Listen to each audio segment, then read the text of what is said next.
అనంతపురం జిల్లాలో liquor politics కాకర్ రేపుతోంది. TDP YCP మధ్య పీక్స్ కు చేరింది అక్రమ మద్యం పంచాయతీ.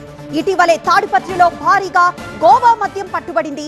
గోవా నుంచి అక్రమంగా మద్యాన్ని తాడిపత్రి తీసుకురావడంలో రామాంజనేయులు రెడ్డిని కింగ్ పిన్ గా గుర్తించారు పోలీసులు. రామాంజనేయులు వైసీపీ నాయకుడిగా చెప్తున్నారు టీడీపీ నేతలు. మద్యం అక్రమ రవాణాపై ఇటీవలే ఆరోపణలు చేశారు మాజీ సీఎం జగన్. మద్యం రవాణా ఎవరు చేస్తున్నారో నిజ నిర్ధారణ కమిటీ వేయాలని జగన్ కు తాడిపత్రి టీడీపీ నేతలు సవాల్ విసిరారు. అక్రమ మద్యంపై నిజానిజాలు నిగ్గు తేల్చాలంటూ తాడిపత్రి పిఎస్ ఎదుట ధర్నాకు దిగబోతున్నారు జేసీ ప్రభాకర్ రెడ్డి. ప్రస్తుతం పోలీసుల అదుపులో 3 నిందితులున్నారు.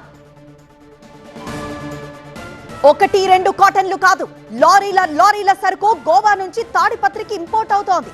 పోలీస్ కంటికి తెలియకుండా, ఎక్సైజ్ శాఖకు వాసన రాకుండా చాలా పకడ్బందీగా గోవా లిక్కర్ ను డెడ్ చీప్ గా దిగుమతి చేస్తోంది ఒక ముఠా.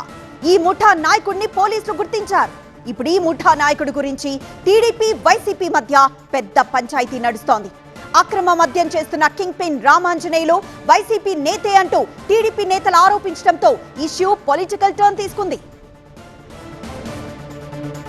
ఈ మధ్య మాజీ సీఎం జగన్ కూడా అక్రమ మద్యంపై పలు ఆరోపణలు చేశారు. లారీలు లిక్కర్ వస్తోందని, టీడీపీ నేతలే అక్రమ మద్యం రవాణా చేస్తున్నారంటూ ఆరోపించారు.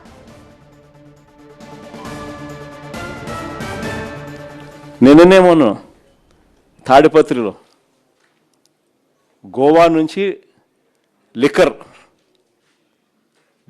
1 బాటలు కాదు, 2 బాటలు కాదు, లారీలు. దాని ముందు ఏం చూసినాం? తంబెల్లపల్లిలో తెలుగుదేశం పార్టీకి పోటీ చేసిన వ్యక్తి, దాని ముందు ములకల చెరువులో ఏకంగా లిక్కర్ మ్యానుఫ్యాక్చరింగ్, కుటీర పరిశ్రమ పెట్టి లిక్కర్ మ్యానుఫ్యాక్చరింగ్.